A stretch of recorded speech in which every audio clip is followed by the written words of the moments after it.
Electric Utility Services. Today we take up the lecture 13, which is titled Glare.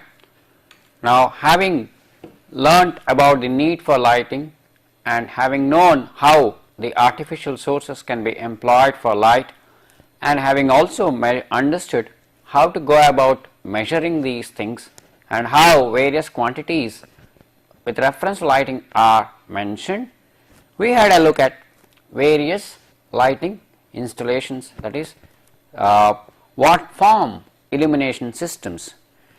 Now, there is a need, before we look at specific applications of lighting systems, to see what else can affect our efficacy as far as lighting goes, and that is being addressed in today's lecture, which is titled Glare. Therefore, the instructional objectives have been: define glare, the first one, that is what the glare is, and in fact recall that we mentioned as far in the lecture on the eye that any bright object in the line of vision tends to obscure our vision.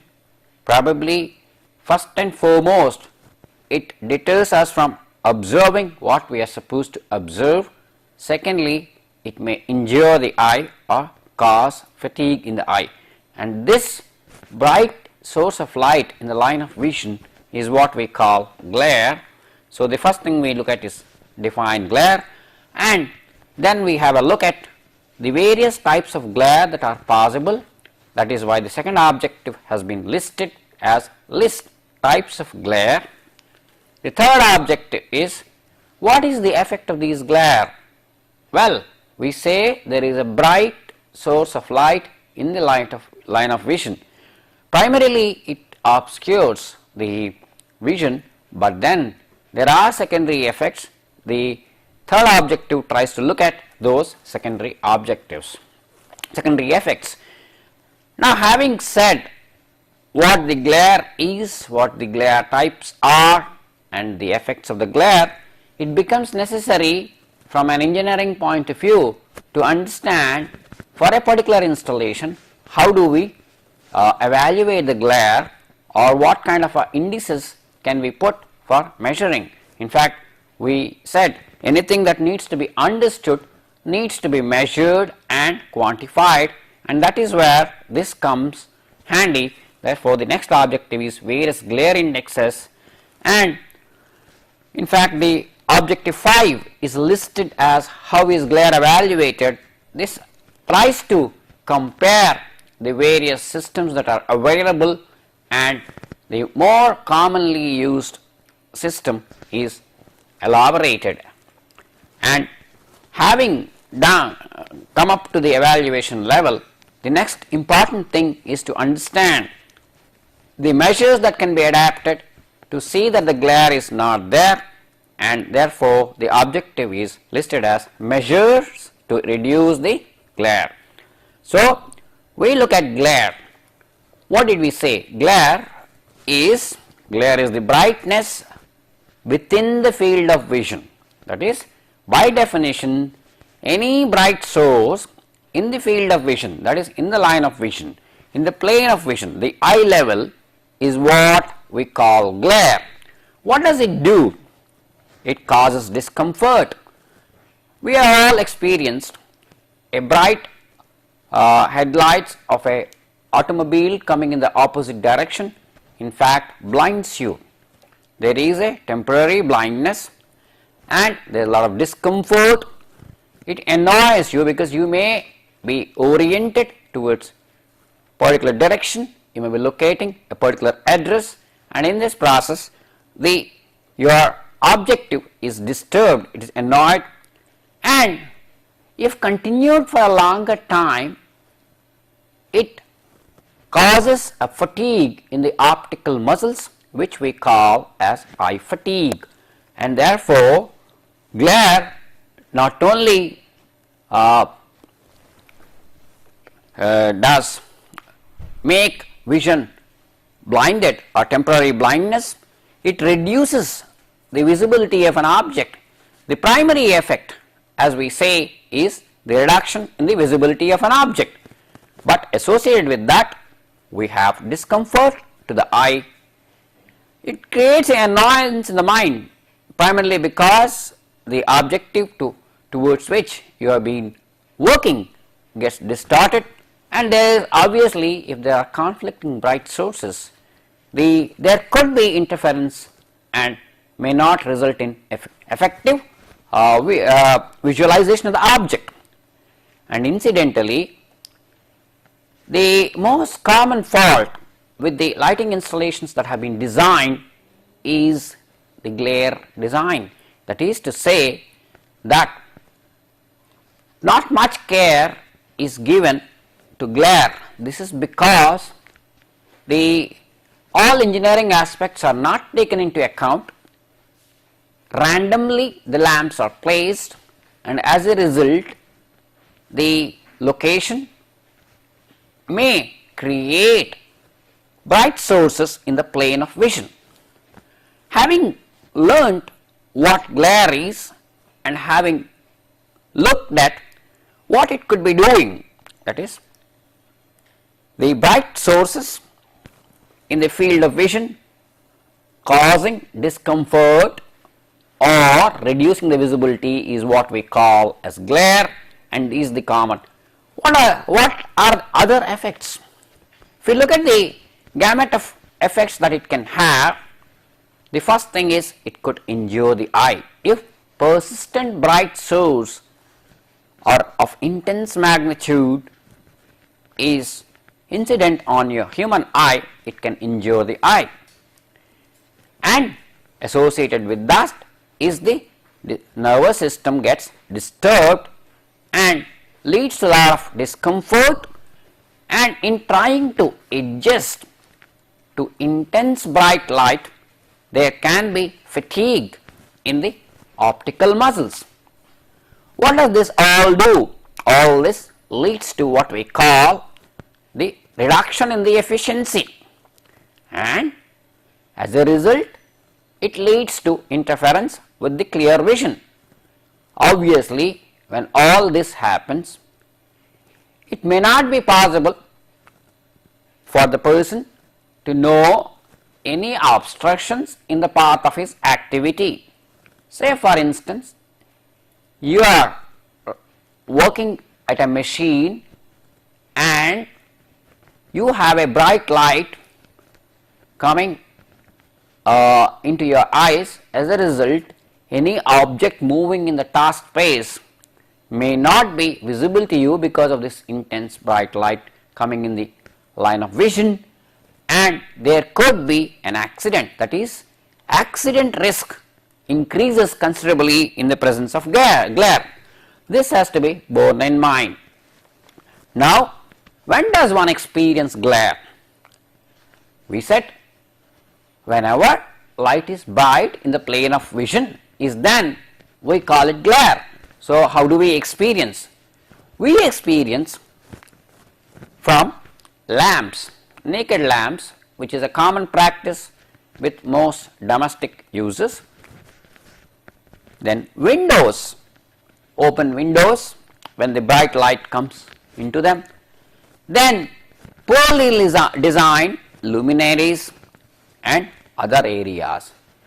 Now, there is another condition that it occurs when these lamps, windows, luminaires or any space is in the work environment much brighter than general brightness.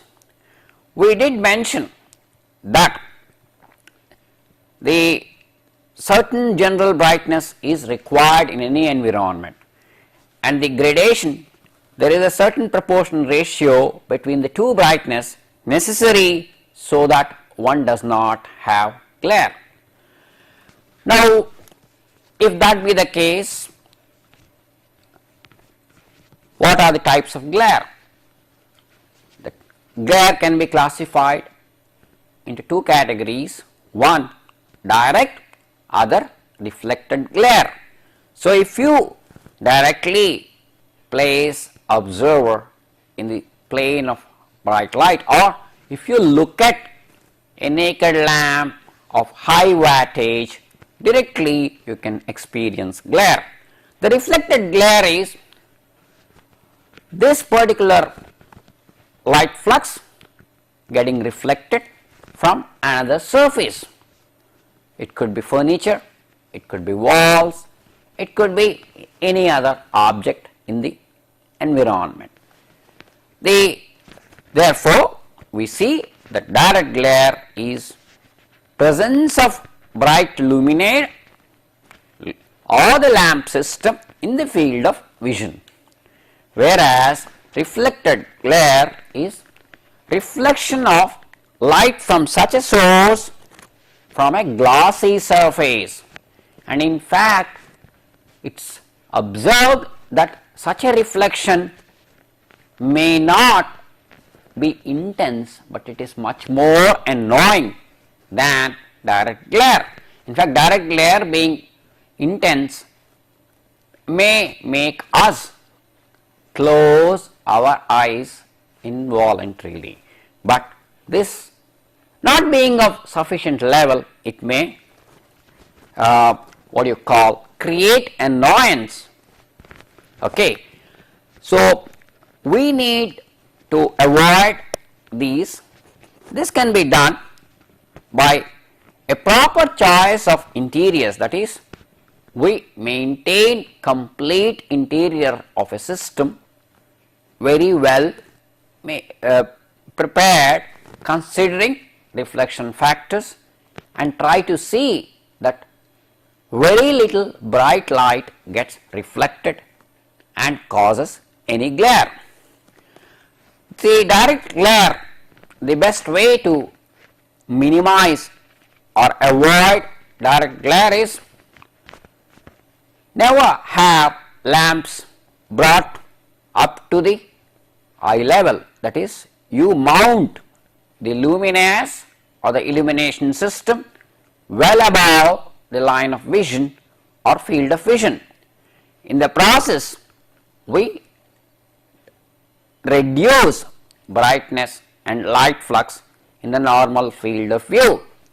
Talking of illumination systems, we did mention use of fluorescent lamps for low bay industrial lighting and discharge lamps of high power or halogen lamps for high bay lamps. Remember, naturally the envelope of a fluorescent lamp is diffusing in nature, and there is very little, the glare levels are much lower. That is how one could see the application of scientific basis of reducing direct glare. The disability glare, glare could be further graded. Disability means whenever a person experiences glare, if it impedes the vision altogether, that is when it is called disability glare. If it is very bright and exposed for a long time, then it could cause disability of the vision, and that is when it is called disability glare. As opposed to this, there could be discomfort, which is very common, and the amount of discomfort depends on time of exposure. How do we distinguish between discomfort glare and disability glare? The discomfort glare is a temporary discomfort, but there is no reduction in the visual ability of the eye, but only gives fatigue, which upon some amount of rest gets reduced. Now, when we say we are trying to look at gradation of the glare, we classified as direct or reflected, as opposed to this, depending on the brightness and depending on the effect it can have, we can call it disability glare, discomfort glare, annoyance glare. That means the level of discomfort or level of reduction in efficiency or reduction of the visibility is lower in discomfort glare compared to disability glare. The annoyance is essentially means that it is more than the general brightness luminance in the environment and causes some discomfort, very marginal, which comes in the way of efficient working, but it does not really affect the vision to that extent. This, in order to quantize, one looks at what is known as solid angle subtended by the lamp at the observer's eye in the field of view. In the normal field of view, it says field of view here, but I must say it is the normal field of view. So, all this brings to situation where glare needs to be quantized, which you can call as glare evaluation system or glare indices. That is what we look at. So, what we had taken care so far was what glare is and what it does to our eyes, how one experiences glare and how it can be classified. For the purpose of evaluation, one of the simple systems is the American system, which is followed in entire North American continent, is the visual comfort system, or it is in fact abbreviated as VCP. It consists in looking at the number of people or the percentage of people who are comfortable in viewing a particular installation from the opposite end. That is, if you have a set of illumination system and you directly look at the illumination system in the normal line of vision, and depending on the number, a large number of people, let us say 50 people or 100 people, and then say in fact this is a subjective evaluation, and based on this one gives the what you call a VCP index. Now, as opposed to this, there are other systems which have tables depending on the layout of the rooms, proportions, that is height to space length, this thing what you call height to length ratios, and other systems which work on the figure of merit. Now, in fact, in applying VCP, often a source of 1000 lumens is taken as a base source from a luminaire, and in this system, if 70% of the people say it is comfortable, that is when VCP is about 70%, it may be said that it is glare free. Now, as we go along, when we look at the other systems, I said there could be tables. Now, tables are based on two indices. One is the task illuminance. We had already seen from the vision perspective, there is a certain illuminance level required for a particular task. and in order to do that, you can very well see higher the luminous flux, higher will be illuminance on the task surface, and therefore there is every chance of the lamp being bright, and there is scope for glare.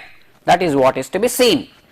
So therefore, let us see how other systems are there.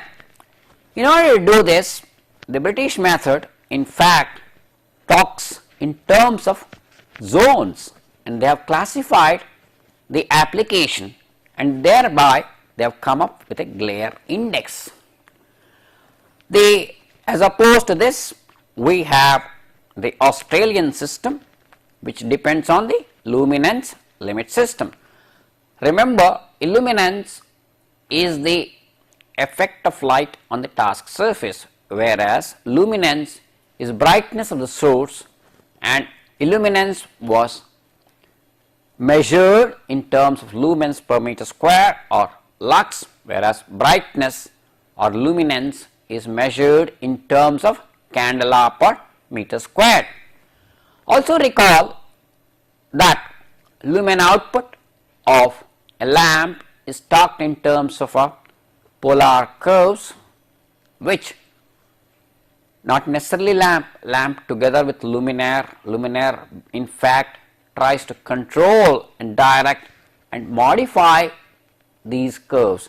So you have luminance curves, and therefore this system, which we are calling luminance limit system, it specifies for a particular height to width ratio what is the kind of a limit that can be there, and the appropriate installation is compared with that.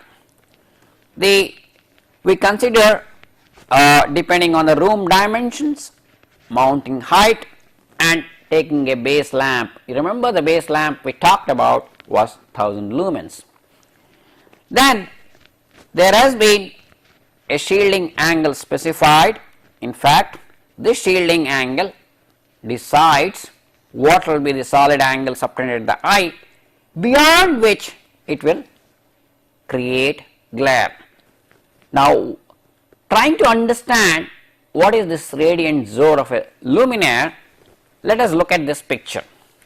This picture shows a person at work on a table, and the width of the space is around A units, and as you can see, the topmost line indicates the plane of luminaires, where there are 5 sets of luminaires located: 1, 2, 3, 4, 5, and the height of this plane from the plane of vision or from the line of vision, as can be seen, is Hs. Now, I told you there is a critical angle, we talk of shielding angle, and as far as this system of zone of illumination is considered under the British system, which has the upper and lower limits, which are fixed as 45 degrees to 85 degrees. Now you can see the zone clearly marked in the diagram. In fact, what we observe is that the plane of vision is at about 1.2 meters. This is the height at which a typically average person working has his plane of vision if he is sitting at a table.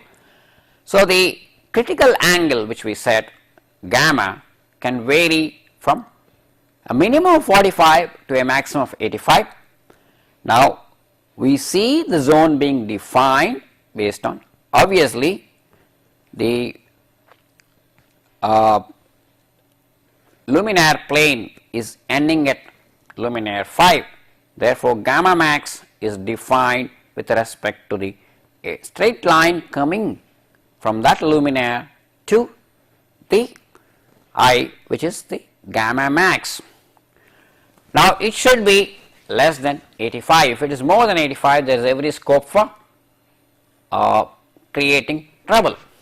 In fact, based on this, what is called as a luminance curve system has been taken for the purposes of evaluation. It is a sort of standard in the European continent. Here it may not be wrong to mention that the world famous lighting company, the Philips, is in fact located in Europe, and this could be in fact taken as the best way of evaluating. Now, we were talking about the quality class. The quality class is from the user's point of view, from the point of view of tasks. It could be A to E. Type, what do we mean by type? Type means if you have a lamp system whether the lamp allows light. See, if you consider a incandescent lamp, a single incandescent lamp, it is like a point source which radiates light flux in all directions. Rarely it is used as a single lamp in real applications except at homes. As opposed to this, it could be a matrix of lamps when it forms a kind of a plane of light, or the next best which we use is the fluorescent lamps, which are a line source of light. So this is where the type comes into picture. It could have a luminous sides. Now, whenever these sides are greater than 30 mm, that is, if you have 4 fluorescent lamps placed in a single luminaire and you have a diffusing luminaire placed, then you can find that light radiating in all 4 directions. We are saying it as sides because normally these kind of lamps, the light radiates only axially, okay, as opposed to this, and then it is said to be elongated whenever length by width is much greater than 2, which is the case for most fluorescent lamps. This is as far as the type. So we need to look at the critical angle, which could be anywhere from 45 to 85. We could see the angle formed at the eye, whether it is in the critical zone. We saw how we can define a zone of illumination considering the plane of illumination and plane of eye. Then comes the orientation. Now, the orientation of the light flux, there are 2 orientations which are possible. Now, the picture here shows a fluorescent lamp, and there is one plane where you are looking at the light flux distribution is the plane parallel to length of the axis. This is what we call C0 to C180 plane. Here I must again mention one thing. In open air applications, oftentimes it is difficult to take care of the glare, and most of the issues which we are talking about, glare evaluation, glare limitation, pertain to the interior lighting, and for most purposes interior office lighting is using fluorescent lamps which are predominantly line sources. So if we do not have sides illuminated, we said sides illuminated become important and the width is greater than 30 mm. Mostly we have elongated type. As opposed to this, there could be a plane where we will be considered, that is C90 to C270 plane, that is the perpendicular to the length of the axis. So we have the critical angle which should be the zone of the thing between 45 to 180, 45 to 85, and we also look at the type, whether it has got luminous sides or not, or sides are not effective. Then the orientation, whether along the axis or perpendicular to the axis, then one can look at the requirements. Now here this table, in fact, which is based on the British system, talks about the luminance levels. The first column gives us the luminance levels, and the last column talks about the various common lamps and gives the limit of the shielding angles. We find that this is the zone of illumination which enables glare-free application. Now let us see what these classifications are. From the task point of view, class A means it is a very high quality task, and that is needs good amount of illumination. There is good scope for glare too. B is high, C is medium for average day to day application. It is the C category which is applicable. D is low. Low can be tolerated for short durations but can be harmful over long durations, and E is the very low. Now here we must say that always we do not have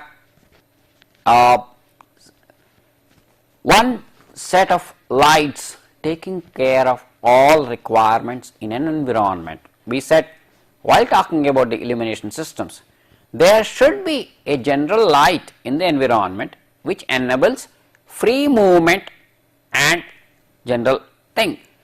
This apart, depending on the task criticality, one has local lighting, and in fact we did mention, depending on the nature of the task, we do have mechanisms to control the light flux too, and most of the times this light, general light, is predominantly light coming downwards. See, the common practice is either to have lamps suspended from the ceiling if the roof height is very large, or placed recessed in the roof. Now the moment you have this, there may be no scope for direct glare if they are mounted well above the line of vision. Well, though there is no direct glare, if the task requirement calls for high illuminance levels, the sources may be of high brightness, in which case they can be potential sources of reflected glare. We take care of this by taking care of the what you call interiors, we had mentioned earlier also. So it is recommended that typical reflectance of 0.5 is advisable for walls or ceiling and about 0.25 for the furniture. Having said so much, it is important now to look at the most widely used luminance curve system or luminance limit curve system in trying to evaluate the glare of a place. How do we do that? First thing is, remember we talked about the critical zone being between 45 to 85 degrees. So from the manufacturer's polar diagrams which we have, we determine the luminance of the source between 45 to 85. Source, I said, it means the installation in this case, including the complete thing. Then determine the quality class and the illuminance required. Just now we talked about the quality class between A to E, from very high to very low. Then we select the curve based on the class or level. We will show you a little while from now. We will see the various tables for various classes and the appropriate curves. Once we select the curve, we determine the maximum angle. Recall the diagram where we saw gamma max based on the length of the illumination plane and height of this plane from the eye level. we consider only that portion of the curve which is above 45 up to gamma max. Then compare this with the luminance curve obtained for the light system, and if we find that illuminance given by the curve, not illuminance, luminance given by the curve is greater than the actual luminance, then we say it is glare free. Obviously, it means the source in the zone of illumination or zone of eye zone is not going to be very bright, and therefore it is glare free. This will be understood as we go along. You see, this table compares all the systems. You have the American VCP system, British glare rating or glare index, and the first column talks about the quality class, and it also lists the illuminance levels. One observation to be made is, as you go along to the lower classes, the illuminance levels are changing. This is for various levels of. Now, in fact, we find there is a curve letter mentioned. Now, this curve letter corresponds to the curve on the luminance limit curves to be shown. We will take that up.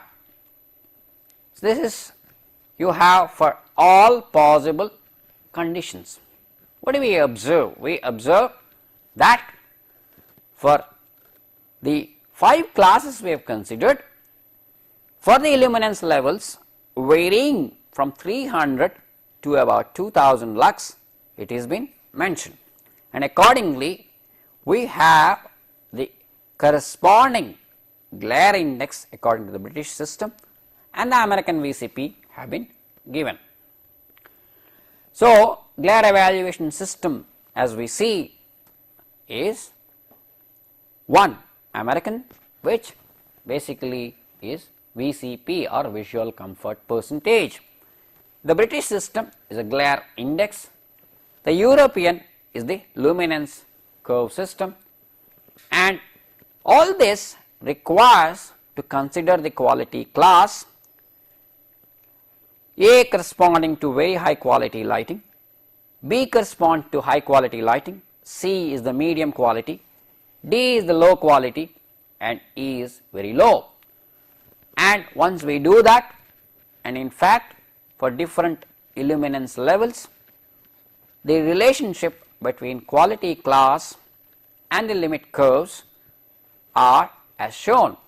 For instance, if we are looking at a service which requires high quality with 1000 lux, then the curve to be used is B, or as opposed to a 500 lux good quality would require a curve D to be used in the luminance limit curve system. So, likewise you find that for different levels of illumination requirement, these curves have been specified, and as already told, first and foremost is over the zone of illumination between the critical angles of 45 to 85, one determines the luminance of the system. Now, this diagram marked as diagram 1 shows the various luminance limit curves for various classes of illuminance as well as quality. We saw curve letters are obtained from the tables which we have already seen, and they are marked A, B, C, D, E, F, G, H. Incidentally, this applies to a plane along the edge of the, we talked about the orientation, and with no side illumination. and the y-axis here shows the angle gamma from 45 to 85. So, from the luminance from the installation dimensions, mounting height and the width, one arrives at the gamma max. Let us say from the quality service requirement table we arrive at the requirement or the curve to be used as D, and if you say the installation comes up with a gamma max of 65 degrees, we find that the curve D is to be used in this diagram, and it varies from say 9 CD, approximately 65 cuts off for D around 8 CD per meter square to, that is 8 into 10 power 3 onwards. Then we compare the actual luminance curve with this, and if this curve between 45 to 65, having said that the gamma max is 65, is above the actual luminance curve, then we say the installation is glare free. What we have here is a diagram 2. This is to be applied when we are having luminous sites, just as we had axially illuminated system. We could have lamp system with sites illuminated. Whenever sites exceed about 30 mm, that is when we say the type of illumination is with the site illumination 2. So, this is where one thinks of using this. So, we have two diagrams. The second is for side illumination systems. Now, here is some calculation which shows how the mounting height really affects the illuminance at a spot. Now, here you can see in this diagram there are two lamps placed spaced 1 meter apart at a common height h, and we are looking at the illuminance on the plane below the lamps at the points A, B, C, D and D prime. In fact, the distance between B to D would be about 0.25 meters, between B, C would be 0.5 meters. Remember, considering the symmetry of the system, the illuminance at B and A would be same. Similarly, illuminance at D and D prime would be same. The calculated values could be in terms of the height are somewhat like this. As you can see, by virtue of, see, if there were only one lamp, illuminance would have been a maxima just right below the lamp. By the presence of two lamps, we find it is a maxima around the midline. Now, as you can see, these calculations are shown for the variation with the variation of the height, and the relationships may be recalled. These were got from the laws of illumination for illuminance at A and B and illumination at C in this way, because and that at D or D prime is given by this. What do we observe in the process? We find, if you recall that table once again, as the height is increasing, the illuminance at just below the lamp is rapidly falling, whereas quarter way, 0.25 meters away, it is falling somewhat moderately, and it is very slowly coming down at the center. So, the mounting height does have an impact, and therefore, as opposed to a single lamp, when we mount a system of lamps above, a combination effect could really give the required illuminance, at the same time reduce the glare. That is the idea of looking at this. As opposed to this, we have glare coming from the windows.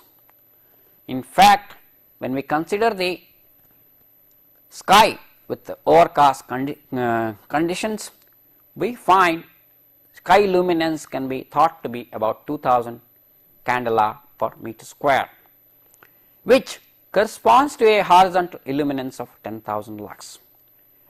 The best way to prevent these is to have curtains, blinds and louvers. Now remember, one of the things which can reduce this is to reduce the opening of windows. However, from another point of view of ventilation, it is not advisable to completely reduce the area of a window, and therefore, instead of having wide windows, one may resort to having long narrow windows, which helps in reducing. So, coming to the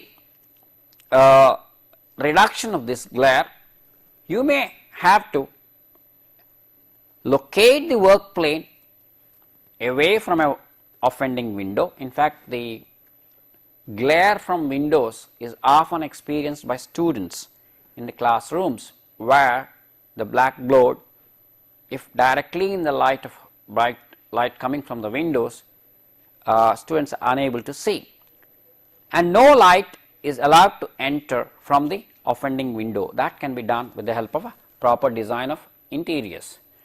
And the next thing is, one has to have interiors with light decorative finishes around the opening, so that any light entering is absorbed and is very little gets reflected, and the reflections coming through the folded curtains is what we call wheeling reflections, and it should be such that it is outside the task.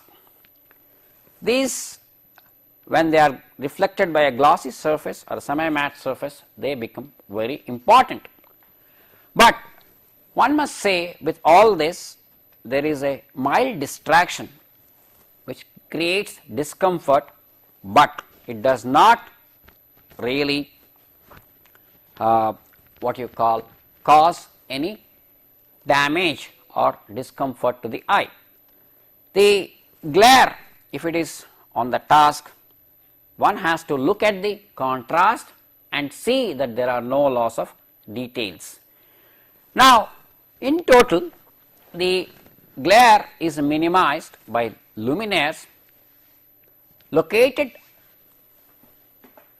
carefully and seeing that they are never located in the forbidden zone, and try to have more light from sideways at right angles to the direction of viewing, and thirdly, they should have large surface area, low luminance. In fact, the calculation shown with 2 lamps has shown we could have, if you have large number of lamps, it is possible to get the more uniform illuminance on the work surface, and for the same light output, brightness per unit area can be reduced in the plane of vision. This is how we could do with larger luminaires with low luminance. And obviously, work surface itself should have very little reflection, and matte surface gives that. Now, here we are talking about the contrast, and this is what brings in contrast rendition factor, and this is dependent on the task contrast visibility, which is defined as the given emission to the sphere illuminance. Now, supposing we have a lamp providing equal luminous intensity in all directions, then that is known as sphere illuminance. Take any lamp, the total luminance, if it was the only a point source, that would be the sphere illuminance. And take the actual emission in the situation, and this is what we call task visibility. Now, this is best, it is believed is best when observer views at an angle of 25 degrees to the vertical, and this is considering one is looking at a task. This basically, this circle with the dot shows that angle, and observer is considered to be viewing a pencil task. In fact, it is believed that it's the most strenuous thing to look at a pencil task. So, in total, the summary of this lecture could be: glare is the brightness within the field of vision. The glare effects could be worst, could be injuring the eye, nominally disturbs the nervous system, causes annoyance, discomfort and fatigue, thereby reduces efficiency of work and interferes with clear vision, leading to accident risk. The types of glare are direct glare when the bright luminaire is in the field of vision, reflected glare when it is reflected from a glassy surface. Reflected glare causes more annoyance than direct glare, though not harmful, it creates interference. Direct glare is minimized by mounting luminaires well above the line of vision. Disability glare is what impairs the vision, which happens very rarely. Discomfort glare increases with the time of exposure and one is relieved after a period of rest. Glare evaluation systems comprise of American system, which is visual comfort percentage, British system which talks about glare index based on the zone of illumination, and the most prevalent European system is the luminance limit curves. Luminance curve limit looks for luminance angle between 45 to 85, and based on the curves one evaluates the glare. Glare from windows is always prevented by using curtains, blinds or lowels. Is of two types. There could be reflected and wheeling reflection, that is the light trying to percolate in between the curtain or blinds. Techniques for minimization of glare from luminaires: never locate them in forbidden zone, increase the light from sides and employ low luminance but large surface area luminaires. Contrast rendition factor influences lighting on task contrast and task visibility, which is defined as the given emission to the sphere illuminance, and sphere illuminance being the source providing equal luminous intensity in all directions, ESI. Three categories of lighting are important, that is general lighting, local lighting and combination, so that a appropriate glare is avoided. In fact, a suitable combination of general and local reduces glare to a very large extent. The questions that can be addressed are: when is glare experienced? How can reflected glare be avoided? How can direct glare be minimized? What is VCP? What is glare index? What level of reflectance should be maintained for walls, ceiling and furniture? Why should we have long and narrow windows? How can we minimize glare from windows? How can we minimize reflected glare? What are the factors that govern good general lighting? What is localized lighting? What care should be taken for localized lighting? Why is it important to have general lighting on all the time? Some of the questions which were asked in the last: why are inductors preferred for use as ballasts? They provide high starting voltage without undue loss of power. What is the disadvantage of using inductance as a ballast? How can it be rectified? The inductances have low power factor, which is undesirable. Hence, series capacitor or lead lag circuits are used for improving the power factor. What is the principle of operation of starterless circuit? What is its usefulness? They work on the principle of semi-resonant circuits. They employ preheated filament electrodes which draw small amount of voltage. They are useful in smooth operation of discharge lamps at extreme cold conditions. What are switch type starters? They are bimetallic switches which are very commonly used, remain closed while starting and open upon heating when lamp glows. Thank you.